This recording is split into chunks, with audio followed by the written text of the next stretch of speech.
Y ahora, sin más trámite, pasamos al inicio de la sesión académica número 1 de nuestra cuarta cohorte.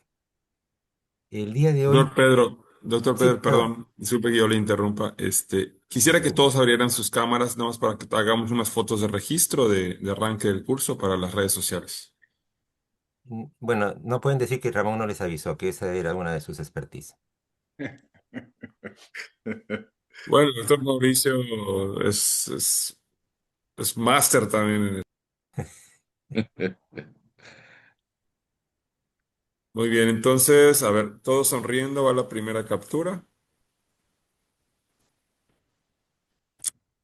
No, denme un segundito, son dos pantallas, necesitamos una captura más.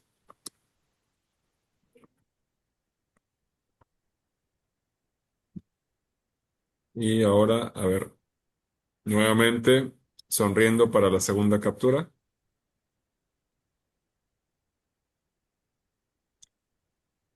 Perfecto.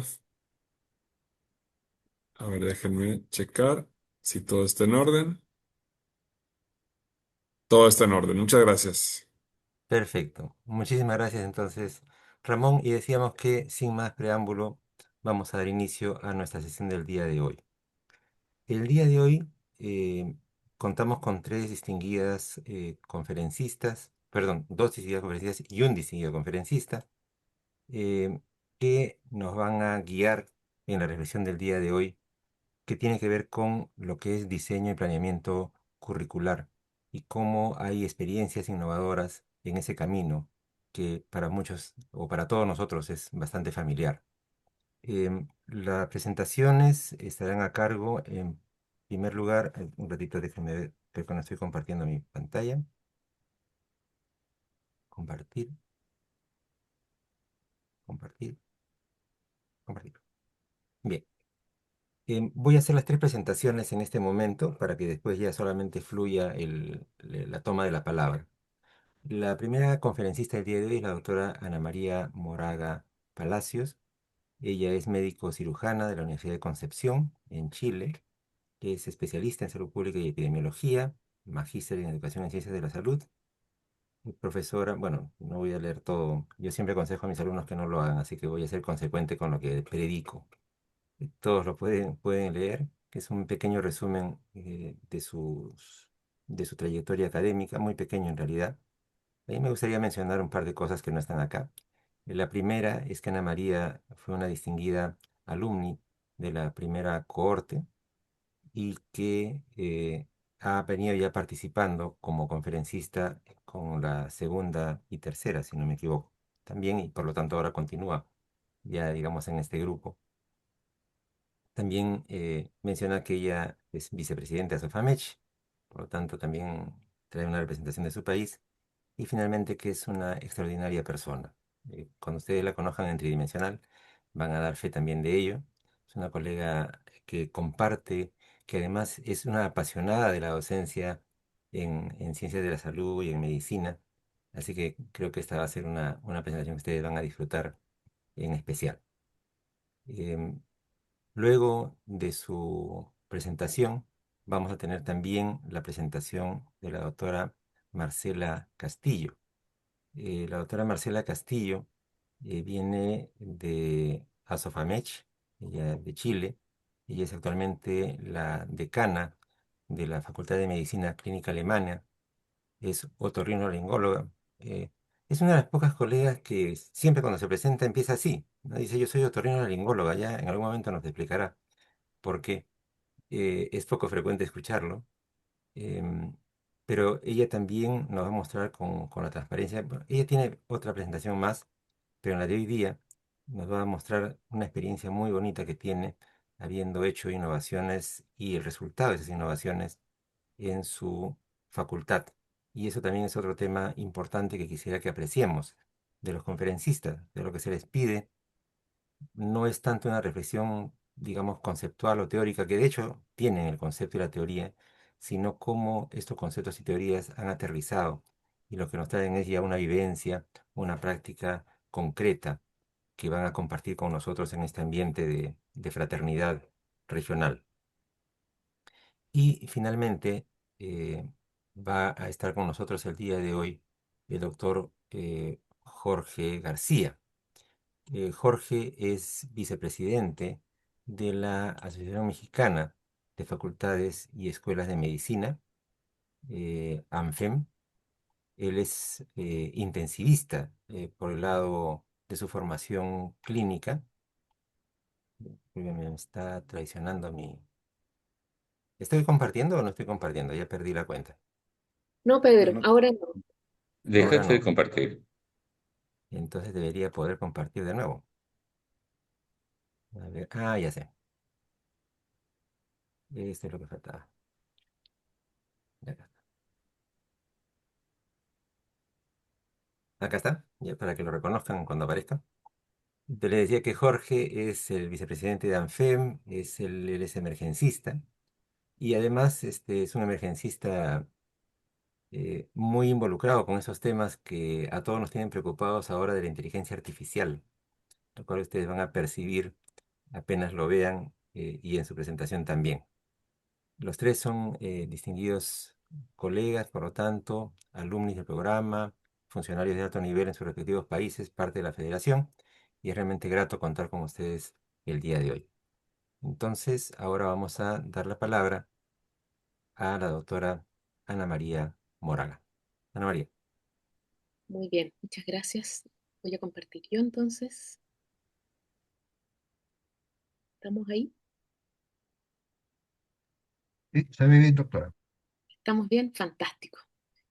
Muy bien, bueno, con esa introducción que me ha hecho mi amigo Pedro, ¿qué más les puedo decir? Yo feliz fui parte de la segunda cohorte y de verdad, como dijo Marcela, fue una experiencia transformadora en lo personal y también en lo laboral, la posibilidad de conocer, de aprender. Y es muy interesante que todos nosotros, siendo líderes, teniendo cargos en nuestras unidades académicas, nos convertimos ahora y por 16 semanas en estudiantes. Y créanme que uno se comporta como tal. Es muy interesante eso porque nos hace bien.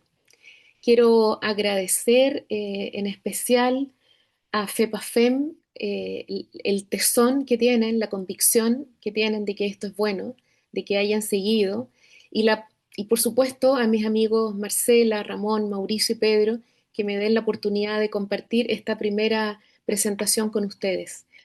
Lo que me han pedido compartir es esto que lleva como título Innovaciones en el currículo médico, respondiendo a las necesidades sociosanitarias globales. Lo que yo voy a hacer en los próximos minutos es dejarlo llenos de preguntas, llenos de cómo podemos hacer esto. Ese es mi rol, es lo que yo me he puesto como objetivo para los próximos minutos. No puedo dejar de contarles que yo vengo de la Universidad de Concepción, que está más al sur de donde está Mauricio, que decía que estaba en el sur. Concepción está exactamente en la mitad de Chile. Lo que ustedes ven en pantalla es nuestra ciudad universitaria. Están todos absolutamente invitados a visitarnos, ya sea por labores académicas o para conocer esta maravillosa ciudad universitaria o ciudad. Eh, yo misma les haré el recorrido si ustedes vienen.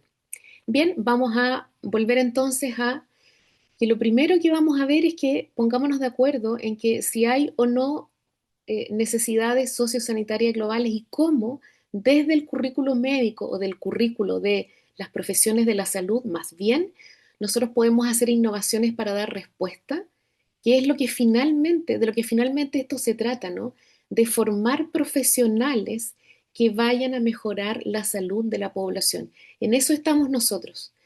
Por supuesto que tenemos que poner toda nuestra expertise en el concepto de formación, pero también tenemos que tener muy claro para qué nos estamos formando. El recorrido de estos minutos es que vamos a hacer una breve introducción, luego nos pondremos de acuerdo de cuáles son estas necesidades sociosanitarias globales, porque de manera local cada uno tiene sus propias necesidades, pero pongámonos de acuerdo cuáles son las globales, porque hoy nosotros estamos formando profesionales para el mundo. Yo no formo médicos o kinesiólogos para Concepción ni para Chile, los formamos para el mundo. Y luego, ¿cómo podemos innovar en un currículo médico? Y en la próxima presentación Marcela Castilla, mi amigo Marcela, también va a poder contarles una innovación tremendamente exitosa. Y luego nos quedaremos con la pregunta, bueno, ¿qué podemos hacer ahora? Además de poner atención, por supuesto, a estas presentaciones. Lo primero que yo quería comentar con ustedes que es algo muy particular y es una reflexión interesante, es que de dónde viene el currículo tradicional, que es aquel con el que nosotros aprendimos. Los que tenemos probablemente más de 50 años, me tinca que no somos la mayoría acá, pero en general nuestros currículos vienen del método hipocrático y el método hipocrático se trata de un experto que de manera activa le enseña a otros que están en una actitud pasiva. De ahí viene nuestro modelo de aprendizaje y está muy enraizado ese modelo y una de nuestras labores es cambiarlo. Sin duda que este modelo o método hipocrático viene de atender los problemas de salud de una población joven con una esperanza de vida baja. A eso voy, que también como comunidad y como pacientes tenían una actitud pasiva. Bueno, todo eso ha cambiado, donde había un predominio de enfermedades infecciosas y problemas de salud materno-infantil. Todo esto ha cambiado. Nosotros, no sé si todos los que estamos acá, pero yo y muchos de nosotros fuimos formados en el siglo XX. Sin embargo, tenemos la responsabilidad de formar profesionales en y para el siglo XXI. Y eso es un tremendo desafío. Nosotros somos herederos del método hipocrático, pero hoy nos ha tocado el momento de generar un cambio en la forma en que hacemos nuestro currículo médico de formación. Entonces, ¿cómo avanzamos desde acá? Entonces, bien, una forma, algo muy breve, ¿cuáles son nuestras necesidades sociosanitarias globales? Yo creo que vamos a estar todos de acuerdo. La atención en salud mental, el cuidado a largo plazo. Y el cuidado a largo plazo son las enfermedades crónicas, porque estamos en un momento de transición epidemiológica. Por ejemplo, Chile ya es un país envejecido.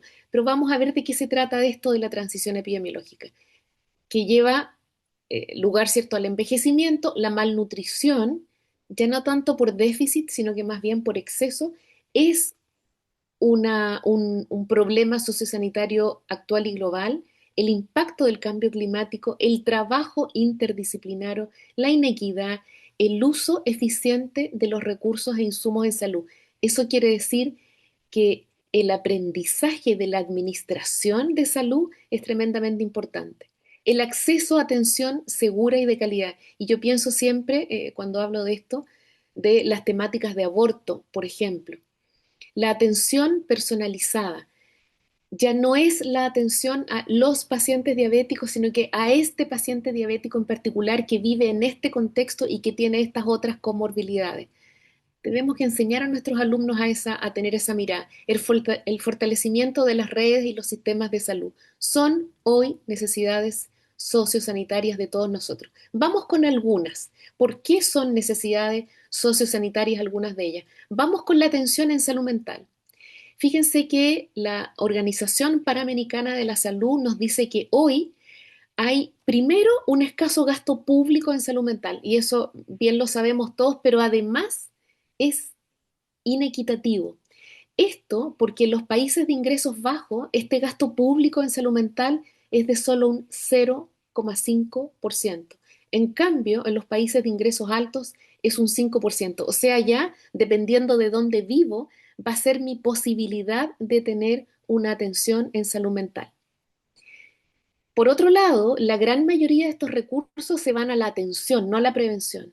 Y ahí tenemos un rol. ¿Nosotros estamos enseñando a nuestros estudiantes a prevenir o estamos enseñando a tratar los problemas de salud mental? Segunda reflexión, ¿nos preocupamos de la salud mental de nuestros estudiantes?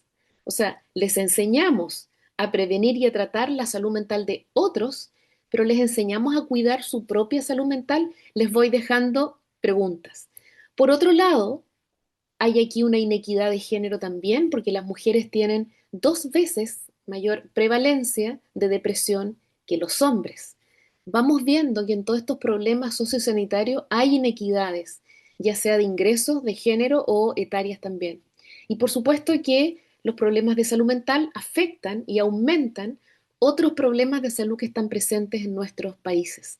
Acá una pequeña gráfica donde nosotros podemos ver algunos países seleccionados: Argentina, Brasil, Chile, Colombia y toda la región de las Américas. La carga de enfermedad, esto es muerte y discapacidad, cómo ha ido cambiando desde los años 2000 a la fecha, y podemos ver que, si bien es cierto, Argentina, por ejemplo, o Chile, hasta el año 2020 estábamos en una situación de alta, pero de equilibrio. Nosotros vemos cómo la pandemia aumenta las muertes y la discapacidad en relación a los problemas de salud mental. Esto es hoy un gran problema y tenemos que enfocar a nuestros estudiantes a la prevención. ¿Lo estamos haciendo?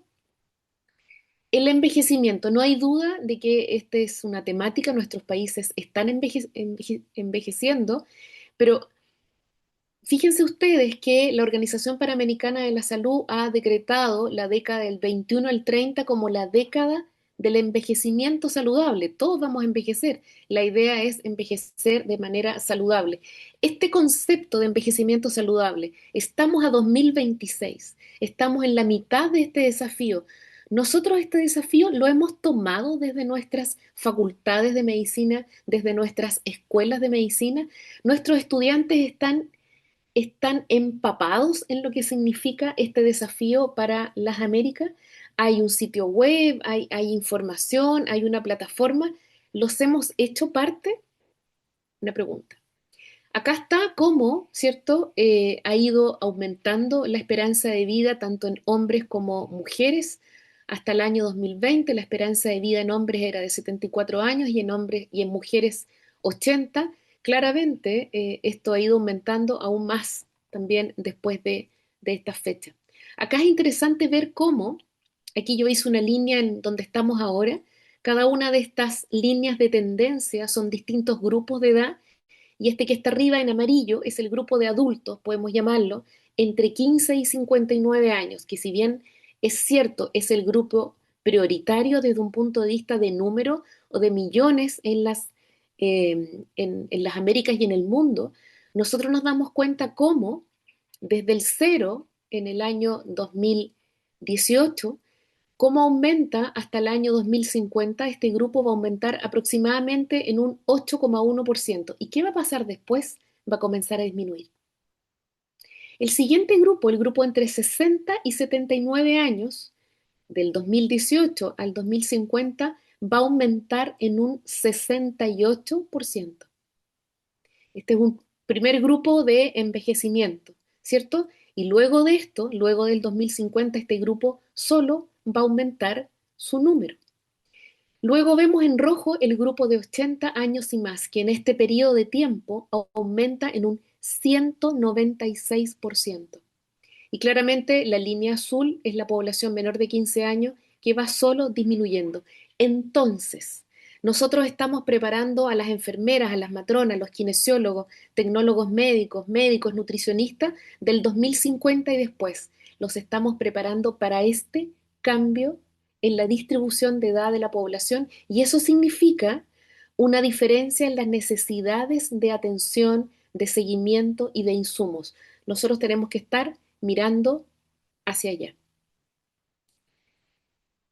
El envejecimiento saludable en nuestras comunidades. Tenemos puesto esto, que esto es gerontología, ¿no? Nosotros tenemos asignaturas de geriatría, incluimos el concepto de gerontología en nuestras asignaturas. Este cambio demográfico acelerado también está implicando cambios culturales en nuestras sociedades.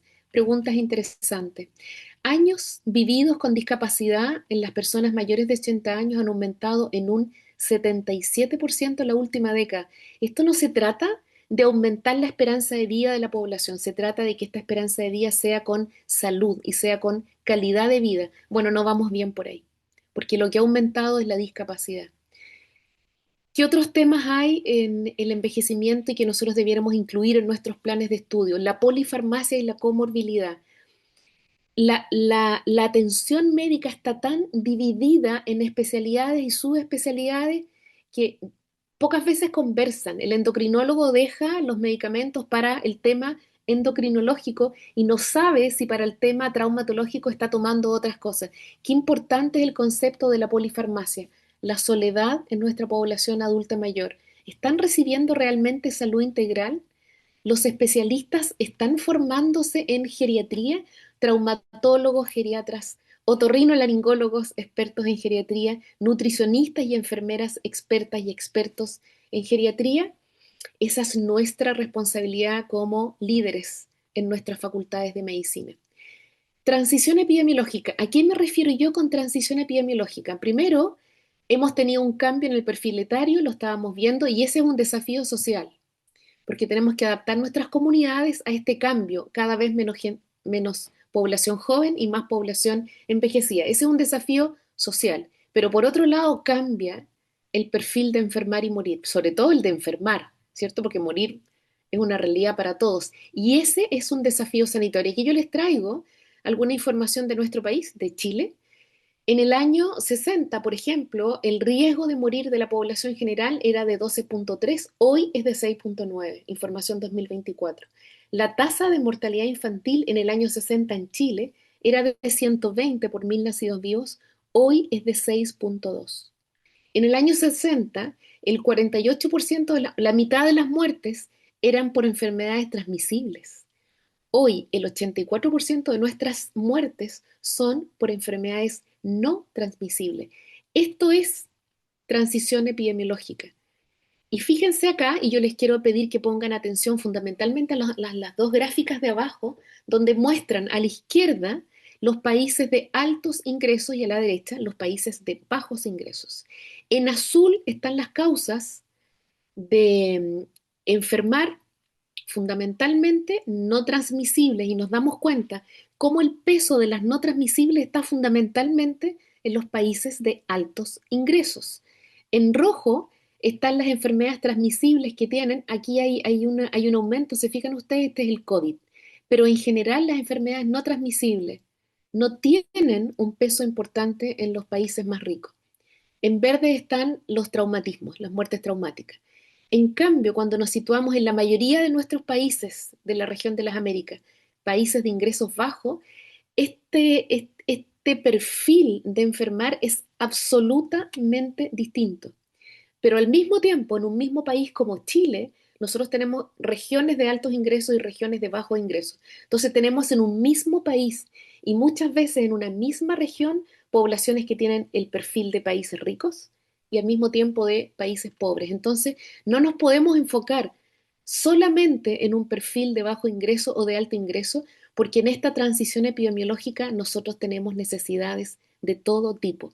Pero quiero que nuevamente pongan el foco en la diferencia en la carga de enfermedad dependiendo del nivel económico de nuestras poblaciones. Tenemos que enseñarle a nuestros estudiantes a conocer las poblaciones donde ellos se van a situar, porque ese conocimiento solo del tema económico y etario da inmediatamente un perfil de riesgo de enfermar. Esta es la doble carga de enfermedad a la que me refería. Fíjense, estos son países de bajos ingresos, en rojo, los puntitos rojos, son las enfermedades transmisibles. Si bien es cierto, las enfermedades cardiovasculares son la primera causa de morir en los países de bajos ingresos, fíjense la cantidad de puntitos rojos, donde claro, esto es el 2021, el COVID estaba en pleno auge, ¿no? Pero también tenemos malaria, tenemos neumonía, tuberculosis, enfermedades digestivas, VIH-Sida, meningitis, sarampión, hepatitis aguda, que es infecciosa, ¿cierto? Fundamentalmente la hepatitis A, como causas de muerte. Fíjense ustedes la cantidad de puntitos rojos. Y ahora nos vamos a países de altos ingresos, donde siguen siendo las enfermedades cardiovasculares y aparece el cáncer, ¿cierto? Las dos primeras causas, el COVID, por supuesto, porque estamos en el 2021, pero ¿qué otras enfermedades transmisibles? La neumonía, la tuberculosis, el VIH-Sida, no hay más, dentro de las más importantes. Entonces, qué importante es tener esta claridad de en qué área poblacional nosotros nos estamos situando. ¿Qué decir de la malnutrición por exceso, que hoy es una epidemia en la región de las Américas y es nuestra región la que presenta la mayor prevalencia mundial de sobrepeso y obesidad. Un 63% de sobrepeso y obesidad en los adultos, 34% en niños y adolescentes y ya un 8% de sobrepeso y obesidad en menores de 5 años. Esta es la población adulta que viene. Con esta enfermedad, la obesidad, que es una enfermedad crónica, no es solamente un mal hábito, es una enfermedad crónica. Entonces, ¿cómo vamos a situar a nuestros alumnos en este problema? ¿En el tratamiento o desde la prevención? Malnutrición por exceso, vemos cuáles son los factores de riesgo que causan más muertes como factor de riesgo en América Latina y el Caribe, en nuestros países, y nosotros vemos que la obesidad está en tercer lugar, antes y con un mucho mayor peso relativo que el hábito tabáquico, por ejemplo, o que el colesterol alto, por ejemplo. Eh, la obesidad, vemos acá en una gráfica muy ilustradora, como de los años 90 a la fecha, en Estados Unidos, en Chile, México, Argentina, en nuestros países, Perú, Ecuador, la obesidad ha ido solo aumentando. Y después de la pandemia este aumento es aún más rápido. La Organización Panamericana de la Salud tiene un plan de acción para la prevención y control de obesidad en niños y adolescentes. ¿Nuestros estudiantes saben esto? ¿Conocen el plan? ¿Conocen las herramientas que nos permiten hacer un seguimiento en nuestros niños y adolescentes respecto a esto? Bueno, si no lo conocen es porque nosotros no se los hemos mostrado. Esta es nuestra responsabilidad porque son las herramientas con las que contamos todos nosotros para hacer lo mejor que podemos hacer respecto a esto, que es prevenir. Cambio climático. El cambio climático es la mayor amenaza para la salud del mundo en el siglo XXI. ¿Tenemos asignaturas de salud ambiental con nuestros estudiantes de todas las áreas de la salud? Esto yo lo voy a leer porque me parece tremendamente importante. Pedro, perdóname, pero lo voy a leer. La salud es y será afectada por los cambios climáticos a través de impactos directos como las olas de calor, las sequías, las tormentas y los aumentos del nivel del mar. Y también impactos indirectos, que a veces son los más conocidos, que son enfermedades fundamentalmente de las vías respiratorias, cardiovasculares y cáncer también. ¿Y por qué? Por inseguridad alimentaria, por vectores, por agua, por desnutrición y por desplazamientos forzados hacia nuestro país y desde nuestro país, por ejemplo. Entonces, qué importante es poner el cambio climático, y aquí ustedes lo van a poder ver con más detalle mañana domingo en la tarde, seguro, cuáles son los efectos del cambio climático en la salud humana. Estos efectos directos me preocupan las olas de calor, me preocupan las sequías, pero también estos indirectos que tienen que ver con cómo cambia la posibilidad de producción agrícola en nuestros territorios debido a estos cambios climáticos.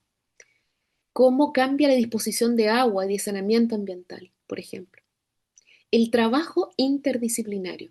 Tenemos tanta evidencia, y aquí los dice, hay tanta evidencia de que la fuerza de trabajo en salud de las Américas se nutre y se fortalece con el trabajo interdisciplinario. Sin embargo, en el 2025 se informó que solo 5 de los 39 países de nuestra región reportan contar con un marco regulatorio relacionado a educación interprofesional y práctica colaborativa.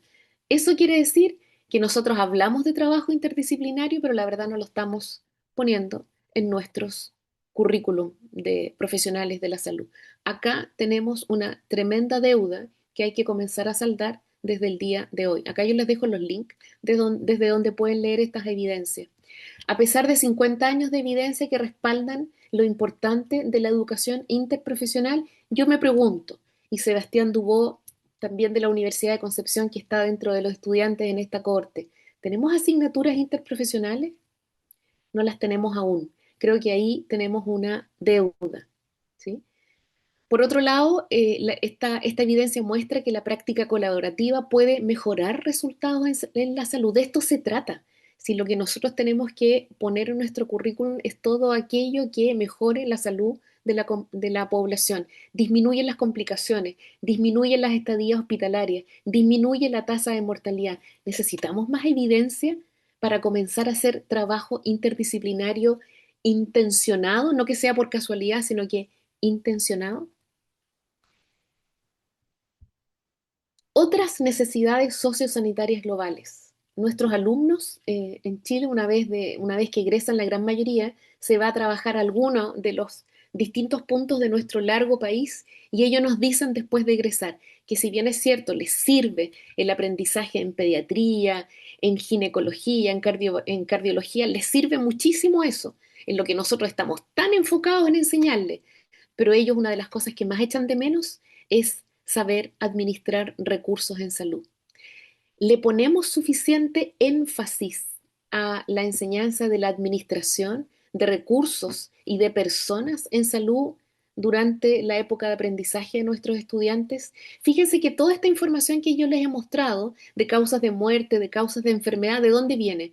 De los registros sanitarios. Les enseñamos a nuestros estudiantes la importancia de los registros de salud, porque es bueno registrar y registrar de buena manera. ¿Para qué sirven los registros? De ahí se nutren los sistemas de información que nos permiten tomar mejores decisiones en políticas públicas, por ejemplo. Tecnología sanitaria. Estamos enfocados en usar la tecnología como una herramienta, no como un fin, dando todo el crédito a la semiología y a la exploración también, la comunicación de riesgos, la comunicación de malas noticias, la comunicación es fundamental para evitar problemas, en primer lugar, para solucionar los problemas, en segundo lugar, y para poder conducir a una población, por ejemplo, en situaciones de pandemia, de la mejor manera posible. El acceso a la información de nuestra población. ¿Cómo damos respuesta desde la formación de salud a estos desafíos y a todos los otros que en estos minutos están dando vuelta en sus cabezas, ¿cierto? Bueno, desde la innovación en el currículo médico. Pongámonos de acuerdo a qué llamamos currículo médico. El currículo médico parte, o el currículo de profesionales de la salud, más bien. El currículo y qué es lo que queremos innovar, ¿cierto? Para dar respuesta a estas necesidades sociosanitarias. El currículo parte de definir un perfil de egreso. Entonces, cuando yo quiero cambiar el currículo y yo parto, yo creo que ven mi flecha, ¿cierto? Yo parto y voy a cambiar las metodologías. Ojo, porque si yo voy a cambiar las metodologías, yo tengo que revisar que este cambio metodológico esté en consonancia con el perfil de egreso que yo he definido. Defino un perfil de egreso. Ese perfil de egreso definido con estudiantes, con académicos, con la población, con los empleadores, define las competencias que yo quiero que adquieran durante los años de estudio mis estudiantes. Esas competencias definen los resultados de aprendizaje y luego los contenidos. Los contenidos no son lo más importante. Lo más importante siempre deben ser las competencias que yo quiero que vayan adquiriendo a lo largo de la carrera. Y esto define las metodologías. La inteligencia artificial es una herramienta más metodológica, no define el currículo.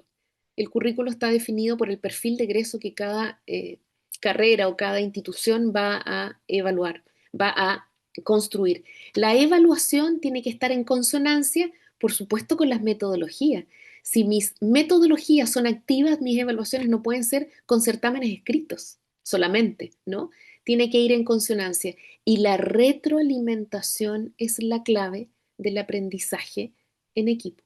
La retroalimentación tiene que estar para que nosotros tengamos un currículo completo. Entonces, desde aquí tenemos que innovar. Pero ojo, porque no podemos innovar solamente en evaluaciones si no hemos innovado en las etapas precedentes. Y siempre en estas innovaciones, y esto me parece tremendamente importante, y durante las próximas 16 semanas lo van a estar viendo, que estas innovaciones tienen que considerar el contexto estudiantil e institucional. ¿En qué grupo de estudiantes yo voy a hacer estas innovaciones? Y para poder responder esa pregunta, lo primero que tengo que hacer es conocer cada año a mis nuevas cohortes. ¿Cuántos de ellos tienen hijos? ¿Cuántos de ellos, además de estudiar, trabajan? ¿Cuántos tuvieron que cambiarse de ciudad para ir a estudiar la carrera que eligieron? ¿Cuántos de ellos tienen almuerzo todos los días? Ese contexto estudiantil me va a permitir hacer las innovaciones de mejor manera. Debo conocer a mis estudiantes y, por supuesto, las posibilidades que me da mi institución. Y estas innovaciones son imposibles de hacer si no capacito y acompaño a quienes tienen que aplicar las innovaciones, que son mi equipo docente. Yo no puedo desde la decanatura solamente o desde la dirección de las carreras generar una innovación si esto no va de la mano con una construcción desde todo mi equipo docente. Y fíjense que cuando pensamos en innovación en el currículo médico, yo no puedo dejar de contarles que es interesante porque desde el año 1996 que nosotros conocemos y hemos consensuado cuáles son los fines de la medicina. Y el primer fin de la medicina como disciplina, no como carrera, como disciplina, es la prevención y la promoción. Entonces yo me pregunto, ¿desde aquí están pensados nuestros perfiles de egreso? ¿Desde la prevención y la promoción? Porque definimos que es el fin de la medicina más importante. En segundo lugar, el alivio del dolor y el sufrimiento. ¿Lo ponemos también en primer lugar o estamos siempre enfocados en el diagnóstico y el tratamiento? La atención y curación a los enfermos y los cuidados a los que no podemos curar. Miren qué importante. Yo sé, porque conozco a mis estudiantes de medicina, que ellos entran fundamentalmente a esto, a la curación, pero también tiene que ser el cuidado, también al alivio del sufrimiento y fundamentalmente también a la prevención. Y miren qué importante, nosotros no tenemos que evitar la muerte como fin de la medicina, sino que tenemos que evitar la muerte prematura antes de la esperanza de vida de nuestros países, pero fundamentalmente tiene que ser parte de nuestro currículum, buscar la muerte digna de nuestros pacientes porque todos ellos van a fallecer. Existen guías de cómo ir haciendo esto, existen guías nacionales y guías internacionales. Acá yo les presento desde la Academia Chilena de Medicina, nosotros tenemos mínimos comunes para el perfil de egreso. Probablemente en la gran mayoría de nuestros países esto existe, pero nosotros nos podemos nutrir de los mínimos comunes de perfiles de egresos de otros países también, porque hoy la salud se mira de manera global. Entonces, qué importante es que los países trabajen en esto. Creo que ahí tenemos una deuda a nivel de la región de las Américas, pero también la Sociedad Mundial de Educación Médica nos da sus bases y sus estándares en desarrollo de calidad en educación médica. Aquí están las bases de poder construir este currículo médico considerando todas estas necesidades sociosanitarias. Y por otro lado, por ejemplo, desde Canadá, desde el Royal College, también nos dan estas pistas de qué es lo que tiene que ser el núcleo de una expertise de un profesional de la salud. Y fíjense lo que está, el profesionalismo, la comunicación, la colaboración. No es la enseñanza de la cardiología o de la pediatría o de la ginecología, son esas otras capacidades que tienen que ver fundamentalmente con liderazgos.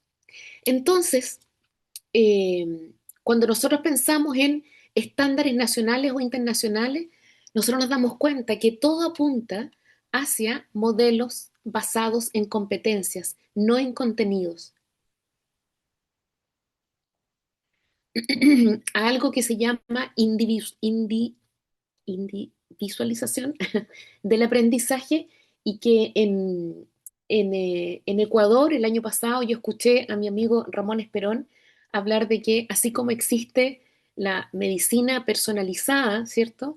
Donde nosotros vamos a instaurar tratamientos específicos para una persona, también lo debiéramos hacer en la educación médica.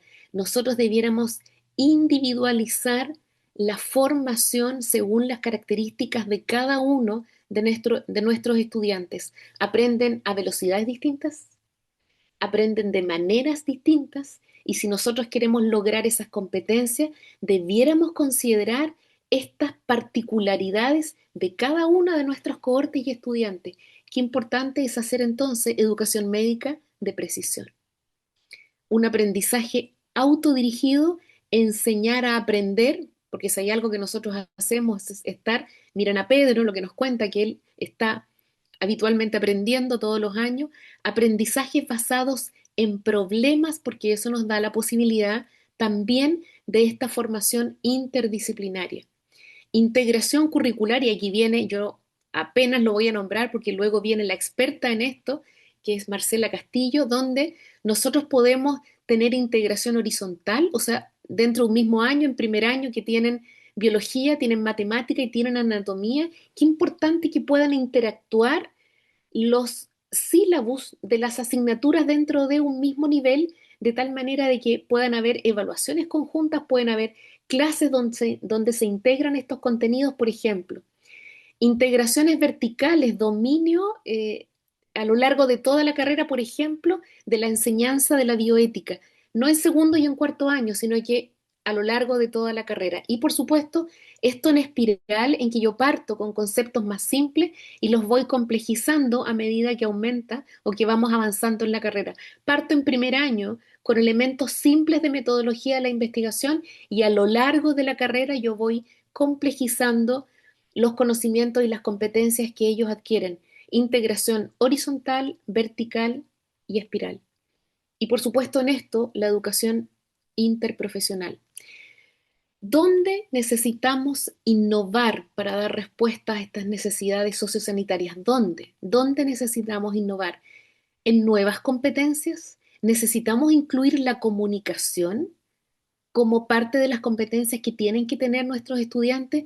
El liderazgo. ¿Nosotros estamos formando solo profesionales que tienen que ir a diagnosticar y tratar? ¿O nosotros estamos formando líderes en el manejo de la salud de la población? Claramente tenemos que formar líderes. La compasión, primero la autocompasión y luego la compasión por los otros, permite un manejo más integral de nuestras poblaciones. ¿El autocuidado como competencia en los profesionales de la salud es necesaria? ¿Cómo está la salud mental de nuestros colegas?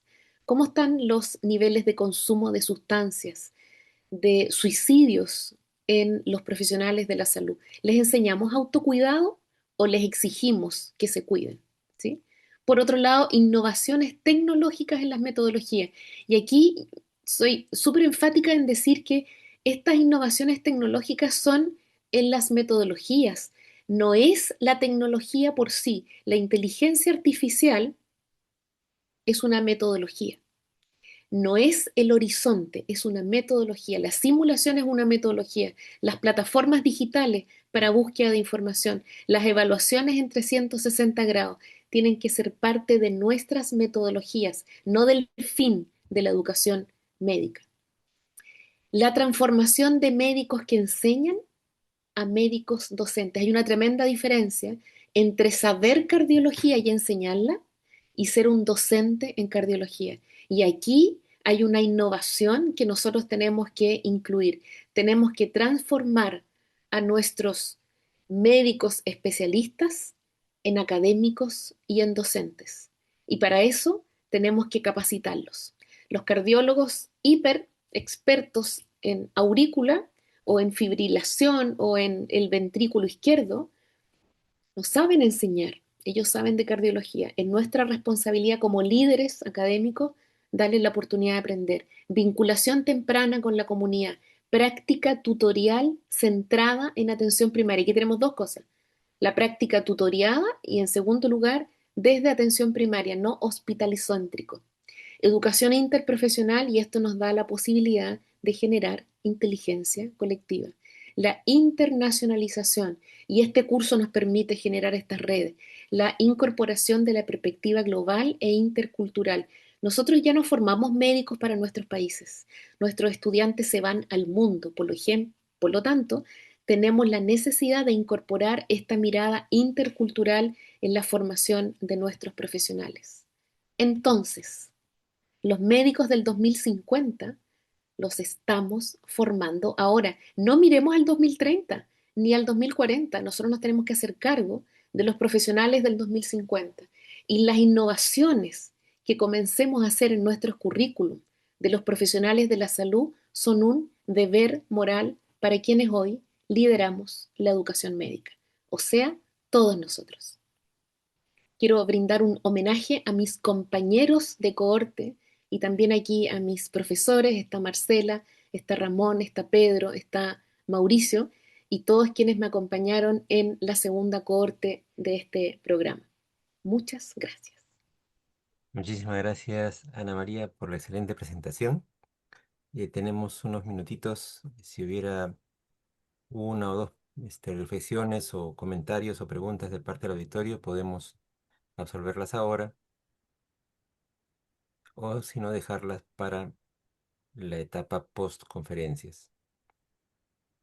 Creo que estamos todos. Hay dos pedidos de palabra. A ver, déjeme ver un ratito. Mm.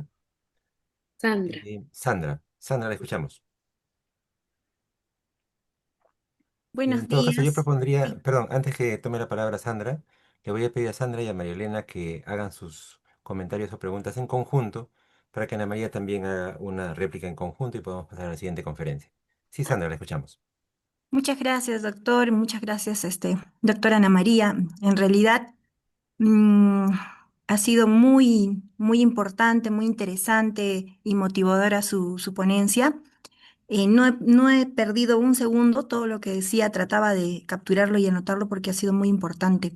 Creo que en este tiempo he podido ver cómo nosotros tenemos que analizar adecuadamente, ¿no? Cómo está establecido nuestro currículum, porque si no se alinea a las necesidades globales vigentes, no estamos cumpliendo con nuestra principal misión como instituciones formadoras de profesionales de la salud.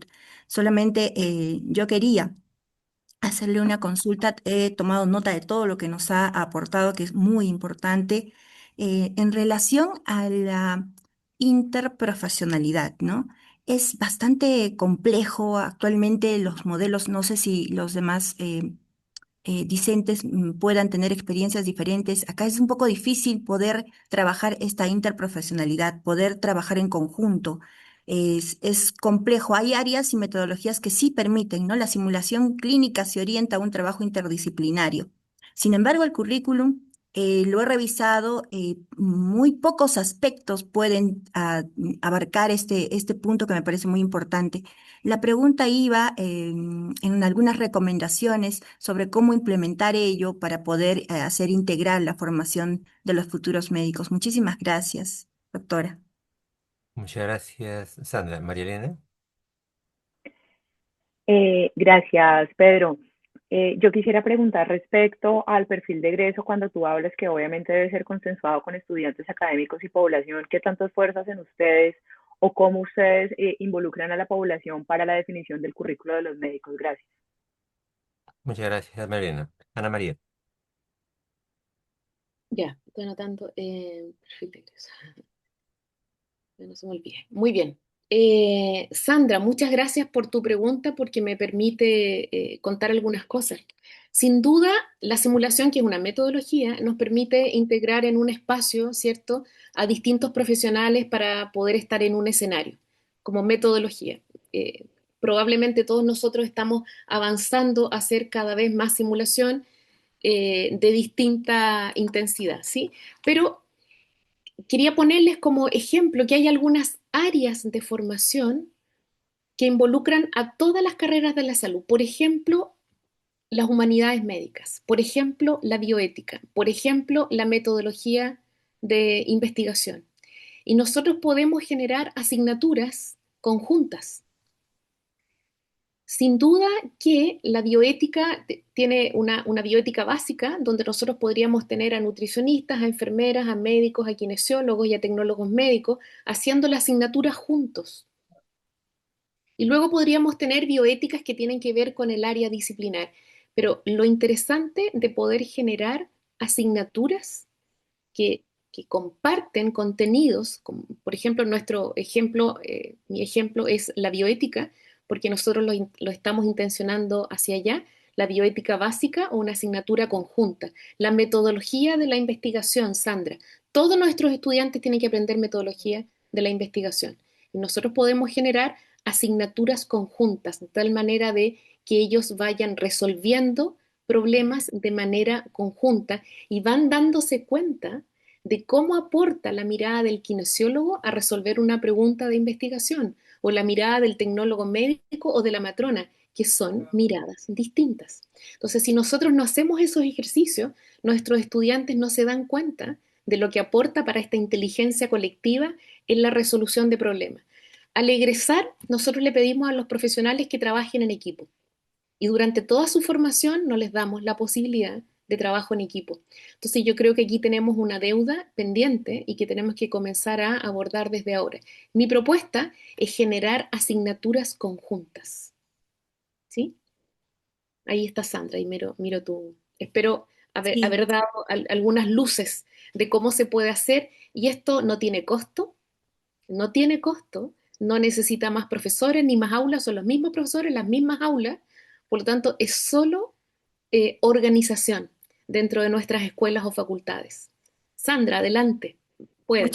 muchas gracias, doctora, tomé nota, sí.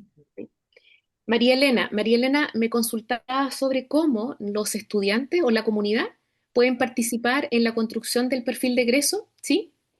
Sí, sobre cómo ustedes lograron involucrar a la comunidad, a través de qué elementos o qué metodologías usaron y qué Bueno, comunidad involucraron. ya. Eh, Nosotros tenemos acreditaciones en Chile que son obligatorias para nuestras carreras del área de la salud. Les puedo contar que en mi carrera de medicina, lo mismo que la carrera de medicina de Marcela Castillo en la Universidad del Desarrollo, son carreras que están acreditadas por el máximo de tiempo en nuestros países, que son 7 años. Y una de las cosas que se evalúa es cómo se construye el perfil de egreso. Y este perfil de egreso nos obliga, porque tiene sentido también, de hacer participar a la comunidad. Entonces nosotros hacemos participar a la comunidad a través de focus group.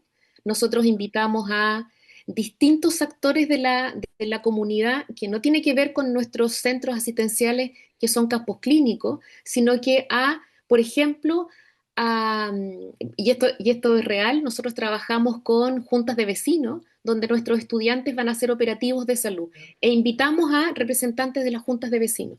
Nosotros participamos con la sociedad civil organizada, por ejemplo, los familiares o los cuidadores de pacientes con Parkinson. Y nosotros invitamos a los cuidadores de pacientes con Parkinson a ser parte de mesas donde ellos nos exponen y nos dicen, nosotros creemos que los médicos de la Universidad de Concepción debieran tener estas competencias. Entonces nosotros cada cierta cantidad de años validamos nuestro perfil de egreso conformando estas mesas con quienes emplean a nuestros estudiantes, los empleadores, con nuestros estudiantes egresados y les vamos a preguntar qué cosas ustedes necesitaron saber y nosotros no se las enseñamos.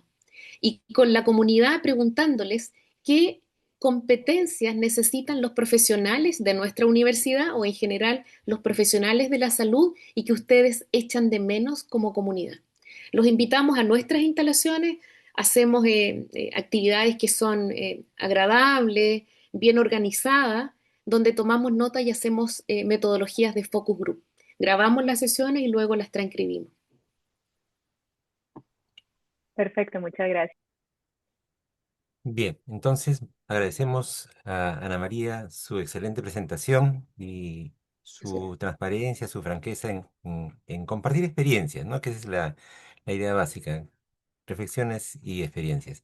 Muchísimas gracias, Ana María, y estamos en comunicación. Perdón, Pedro, ¿puedo preguntar algo? No sé dónde encontrar para levantar la mano, pero ¿puedo preguntar una pequeña cosa a Ana María? A ver, José, te escuchamos. José, Bueno, compatriota. primero que nada, muchas gracias por poder participar en este selecto grupo. Maravillosa presentación, Ana María, muchas gracias. Soy de Chile. Estoy más austral porque estoy en Puerto Varas, más al sur de Chile, ¿ya? En la Mira, Patagonia. Puerto Vara es una maravilla, le cuento a todos. Vamos a Y ver a José. una pequeña pregunta, solamente estaba pensando en todos estos problemas que francamente hemos estado reflexionando hace años con los equipos docentes acá. Y el tema es la rigidez estructural que a veces tenemos con respecto a los programas y el currículum. ¿Cómo se hacen las modificaciones para que efectivamente en poco tiempo tengamos incluido en el currículum estos cambios? Eh, con respecto a las nuevas competencias, la metodología, yo entiendo, podemos adaptarnos rápidamente y hacer los cambios prácticamente en el momento. Pero ¿cómo hacemos esto para que salga rápido? ¿Cómo lo han hecho, por ejemplo, la Universidad de Concepción? Eh, Nosotros hicimos el último rediseño y lo aplicamos a los 7 años completos. Nos fuimos avanzando de año a año, como lo hizo Marcela, por ejemplo. Significó mucho trabajo, José, pero nos resultó. Y yo creo que la clave es que todo el cuerpo académico esté alineado.